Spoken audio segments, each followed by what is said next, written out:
وعلیکم السلام ورحمۃ اللہ وبرکاتہ۔ اللہ تبارک و تعالی اپنے فضل و کرم سے اپنے محبوب مکرم رسول معظم صلی اللہ تعالی علیہ وسلم کے صدقے آپ کی مشکلات کو آسان فرمائے، آپ کی پریشانیوں کو، الجھنوں کو، ٹینشن کو دور فرمائے۔ آپ نے جو سوال کیا ہے، بہت پریشانیاں ہوتی ہیں، الجھن ہوتی ہیں، نماز میں من نہیں لگتا، تو 100 جواب کا ایک جواب یہ ہے کہ شیطان کئی طریقے سے ہم اور آپ سب کو نیکیوں سے، عبادت سے روکتا ہے۔ اس کے کئی طریقے ہوتے ہیں۔ اس میں سے ایک طریقہ یہ بھی ہے کہ دل میں، دماغ میں بے چینی کی صورت پیدا ہونا، اور پھر اس بہانے سے نماز میں من نہیں لگتا، تلاوت میں من نہیں لگتا، ذکر میں من نہیں لگتا۔ یہ سارے وسوسے پیدا کر کے وہ اپنا مقصد حاصل کر لیا کرتا ہے۔ اس لیے بزرگوں نے فرمایا کہ ان تمام وسوسوں کا علاج یہ ہے کہ اس کے خلاف کیا جائے، اس کے خلاف کیا جائے۔ اللہ تبارک و تعالی نے قرآن کریم میں ارشاد فرمایا، الا بذکر اللہ تطمئن القلوب، سن لو کہ دلوں کو چین اللہ کے ذکر سے ہی ملتا ہے، یعنی سکون قلب صرف اور صرف ذکر الہی سے ہی ملتا ہے۔ یہ قرآن کی نص ہے، اس بارے میں قرآن کا حکم ہے اس بارے میں۔ اب آپ یا میں یا کوئی اور یہ کہے کہ ہم ذکر خدا کرنے کے بعد بھی ہمیں سکون نہیں ملتا، تو اسے اس قسم کی باتوں سے پرہیز کی ضرورت ہے۔ کیوں؟ قرآن کہتا ہے کہ دلوں کو چین ملتا ہے صرف ذکر خدا سے، ذکر مصطفیٰ سے۔ تو ذکر خدا، ذکر مصطفیٰ کرنے سے سکون قلب ہوتا ہے، دل کو چین ملتا ہے۔ مگر ہمارے دل میں جو وسوسہ پیدا ہو رہا ہے کہ ہم نماز بھی پڑھ رہے ہیں، قرآن بھی پڑھ رہے ہیں، ذکر و اذکار بھی کر رہے ہیں، مگر اس کے باوجود ہماری ٹینشن ختم نہیں ہو رہی ہے، ہماری الجھنیں ختم نہیں ہو رہی ہیں، تو اس سے حقیقت کا کوئی تعلق نہیں ہے، یہ اب شیطانی وسوسہ ہے۔ کیونکہ بندہ جب دیکھتا ہے کہ یار میں نے سب کچھ کر لیا، میں نماز بھی پڑھ رہا ہوں، قرآن بھی پڑھ رہا ہوں، سب کچھ کر رہا ہوں، مگر اس کے باوجود مجھے سکون تو مل نہیں رہا ہے، تو پھر بندہ مایوس ہو کر کے ان کاموں کو بھی چھوڑنے لگتا ہے، اور شیطان کی یہی چال ہوتی ہے۔ تو میری آپ سے گزارش یہی ہے کہ آپ اگر دن بھر میں 200 مرتبہ درود شریف پڑھتے تھے تو اب 500 مرتبہ پڑھنا شروع کر دیں۔ دن بھر میں اگر 200 مرتبہ کلمہ شریف پڑھتے تھے، 500 مرتبہ کلمہ شریف پڑھنا شروع کر دیں۔ 100 مرتبہ، 200 مرتبہ استغفار کرتے تھے تو اب اس سے زیادہ استغفار کرنا شروع کر دیں۔ انشاءاللہ تبارک و تعالی شیطان جب دیکھے گا کہ ہم اسے جس چیز سے روکتے ہیں یہ اس سے ڈبل کرنے لگتا ہے، شیطان جب یہ دیکھتا ہے کہ ہم نے اسے اس چیز سے روکا اور یہ اسی چیز کو اس سے ڈبل تبل کرنے لگتا ہے، تو پھر شیطان تھک ہار کر کے اس کام کو اس سے ہٹ جاتا ہے۔ مگر صرف ایک دو دن کے کرنے سے نہیں ہٹے گا، وہ کنٹینیو آپ ایسا کرتے رہیں گے تو شیطان ہار مان لیتا ہے۔ جیسے حضور غوث اعظم رضی اللہ تعالیٰ عنہ و دیگر بزرگان دین کا طریقہ یہ تھا کہ جب وہ نفل پڑھتے یا کوئی نیکی کام کرتے اور شیطان جو ہے انہیں آرام کا بہانہ دلا کر، تھکاوٹ کا بہانہ دلا کر اسے روکنے کی کوشش کرتا، تو بزرگان دین مان لیجیے ان کی 10 رکعت پڑھنے کی نیت تھی کہ چلو ابھی 10 رکعت پڑھ لیتے ہیں، مگر جب شیطانی خیال، شیطان نے وسوسہ ڈالنے کی کوشش کی کہ یار تھکاوٹ زیادہ ہے، تھوڑا لیٹ لیں، بعد میں دیکھا جائے گا، تو وہ بزرگان دین 10 کے بجائے 50 رکعت پڑھ کر کے چھوڑتے۔ شیطان کو 10 رکعت پڑھنے میں بڑی تکلیف ہو رہی تھی پڑھوانے میں، یہ 10 رکعت پڑھنا چاہ رہے ہیں اور وہ جو ہے اس سے روکنے کی کوشش کر رہا تھا، تو انہوں نے اس سے 3-4 گنا زیادہ بڑھا دیا، مان لیجیے 50 رکعت پڑھے۔ تو اب آپ بتائیے، اور پھر اس کے بعد یہ بزرگان دین جو تھے اپنے نفس کو مخاطب کر کے کہتے تھے کہ تو مجھے جس کام سے روکے گا ہم وہ کام اس سے اور زیادہ کریں گے۔ تو پھر شیطان ان کے راستے سے ہٹ جاتا کہ یار یہاں تو 10 رکعت پڑھنے پر ہم نے بریک لگانے کی کوشش کی، یہ 100 رکعت پڑھتے ہیں، یہ 5 پارہ پڑھنے پر ہم نے انہیں ہٹانے کی کوشش کی، یہ 10 پارہ پڑھ کر کے اٹھتے ہیں۔ 100 روپے خیرات کرنے کے لیے ہم نے اس کو اٹیک کیا تو یہ 1000 روپے خیرات کرنے بیٹھ جاتا ہے۔ تو بندے کی جب یہ صورت ہو جاتی، بندے کی جب یہ کنڈیشن ہو جاتی ہے تو پھر شیطان راستہ چھوڑ دیا کرتا ہے۔ تو آپ کے دل میں جو یہ خیالات آ رہے ہیں کہ سب کچھ کرنے کے باوجود دل کی پریشانیاں، تھکاوٹ، ٹینشن دور نہیں ہو رہی ہے، یہ بھی ایک شیطانی اٹیک ہے۔ اس کو آپ ایک طرف رکھیں، آپ اللہ کے ذکر کی طرف بڑھتے چلے جائیں، رسول پاک علیہ الصلاۃ والسلام کی بارگاہ میں درود و سلام کی طرف بڑھتے چلے جائیں، استغفار کرتے رہیں، انشاءاللہ تبارک و تعالی شیطان دیکھے گا کہ جب کوشش کرنے کے باوجود کامیابی نہیں مل رہی ہے تو وسوسے خود بخود ختم ہونے شروع ہو جائیں گے۔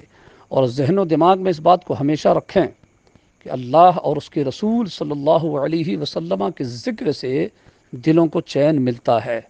ایسا ہو ہی نہیں سکتا کہ آپ پریشان ہوں اور ذکر خدا کریں پھر بھی آپ کی پریشانی دور نہ ہو۔ آج ہمارا مسلمان بھائی بہنیں جو پریشان ہیں اس کی وجہ یہ ہے کہ وہ گھریلو معاملات میں ایک دوسرے سے بات کرنے میں آدھا گھنٹہ، 1 گھنٹہ، 2 گھنٹہ گزار دیں گے۔ مثلا ساس اگر بہو کی برائی کرنے بیٹھی تو کتنا ٹائم لگ جائے کوئی ٹھکانہ نہیں، بہو اپنے ساس کی برائی کرنے بیٹھی کتنا ٹائم لگا دے کوئی ٹھکانہ نہیں، دوست اپنے دوست کی برائی کرنے بیٹھا کتنا ٹائم لگا دے کوئی ٹھکانہ نہیں۔ یہ چل رہا ہے۔ اب بتائیے کہ جب بندہ ان سب چیزوں میں ٹائم لگائے گا تو پریشانیوں کے سوا اور کیا بڑھے گا؟ مگر وہی بندہ اگر اپنے رب کا ذکر شروع کر دے، مثال کے طور پر کوئی ساس اپنے بہو سے پریشان ہے، اس کو نظر انداز کر کے وہ اللہ کے ذکر کی طرف توجہ دے، انشاءاللہ تبارک و تعالی اس کو سکون قلب ملے گا۔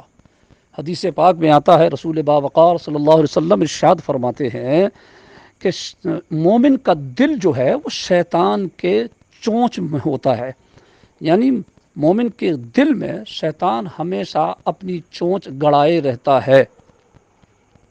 مومن کے دل میں، نام کا مسلمان نہیں، نام کا مسلمان نہیں، جو حقیقت میں صحیح مومن ہوگا، مسلمان ہوگا، اس کے دل میں شیطان ہمیشہ اپنی چونچ گڑا کر کے رکھتا ہے۔ اسی لیے اور مسلمان پریشان رہتا ہے۔ اور پھر حضور فرماتے ہیں لیکن جیسے ہی اس نے خدا کا نام لیا، جیسے ہی ذکر خدا اس بندے نے کیا، شیطان کو اس کے ذکر کی وجہ سے یوں سمجھ لیجئے کہ کوڑے برسنے لگتے ہیں، اور شیطان مومن کے دل سے اپنی چونچ کو ہٹا لیا کرتا ہے۔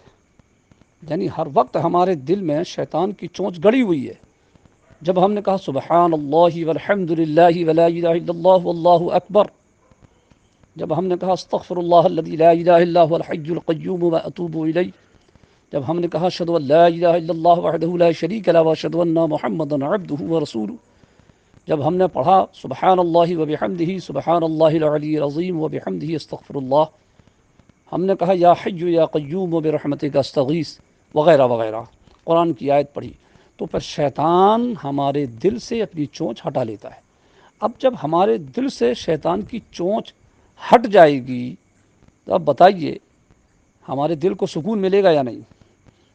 مثال کے طور پر ہمارے جسم میں چاقو کوئی چبھو کر کے رکھا رہے اور ہمارا بدن اس وقت کیا حال ہوگا، ہمارے بدن کی تکلیف کا عالم کیا ہوگا، لیکن اس چاقو کو ہٹا لیا جائے تو ہماری تکلیف آٹومیٹک کم ہو جائے گی۔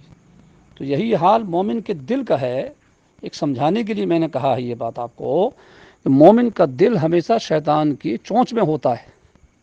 جیسے ہی وہ مومن ذکر خدا کرتا ہے، شیطان اس کو چھوڑ کر کے اپنی چونچ ہٹا لیا کرتا ہے، اور اللہ کے بندے کو ذکر خدا کی برکت اس کی چونچ بھی ہٹ گئی اور ذکر خدا سے اس کو سکون ملنے لگا۔ اسی لیے قرآن نے کہا الا بذکر اللہ تطمئن القلوب۔ تو اللہ تبارک و تعالی آپ کو، ہم کو کثرت سے ذکر و اذکار کی توفیق رفیق عطا فرمائے، اور آپ بالکل مطمئن رہیں، ذکر خدا جو کرتے ہیں کرتے رہیں، آگے بڑھیں، انشاءاللہ تبارک و تعالی آپ کو اس سے فائدہ حاصل ہوگا۔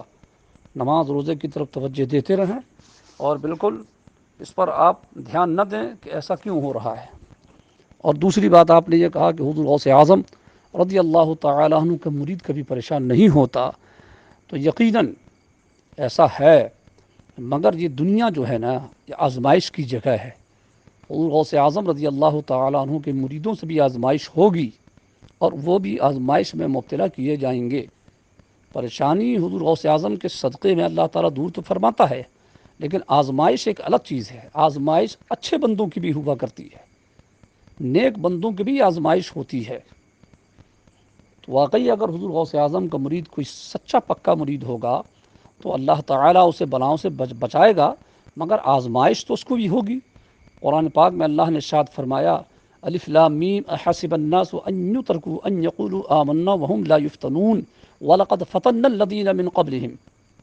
اللہ نے ارشاد فرمایا اس کا مطلب یہ ہے کہ کیا لوگ یہ گمان کرتے ہیں کہ صرف وہ کلمہ پڑھ لیں گے، ایمان لے آئیں گے اور چھوڑ دیے جائیں گے، آزمائے نہیں جائیں گے؟ وَلَقَدْ فَتَنَّا الَّذِينَ مِن قَبْلِهِمْ، بے شک ہم نے ان سے پہلے بھی لوگوں کو آزمایا ہے۔ مطلب بندہ مومن جب کلمہ پڑھتا ہے تو پھر اس کی آزمائش ہوتی ہے اور وہ ہوگی۔ اب حضور غوث اعظم کا مرید ہو، سرکار غریب نواز کا مرید ہو، شیخ نقشبند کا مرید ہو، شیخ سہرورد کا مرید ہو، آزمائش ایک الگ چیز ہے، آزمائش اس کی ہوگی۔ تو حضور غوث اعظم رضی اللہ تعالیٰ عنہ کے مرید سے بھی آزمائش ہوتی ہے، اور آزمائش ہوگی مگر حضور غوث اعظم کا کرم ہوگا، عنایت ہوگی، تو اللہ تعالیٰ اس کو بھی آسانی میں تبدیل فرما دے گا انشاءاللہ۔ حضور غوث اعظم رضی اللہ تعالیٰ عنہ کا فیضان ان کے مریدوں کو ملے گا، اور ہر سلسلے کے بزرگ کا فیضان اس سلسلے کے مریدوں کو ملتا ہے جو ایمانداری دیانتداری کے ساتھ اپنے پیر کامل سے مرید ہوا ہو۔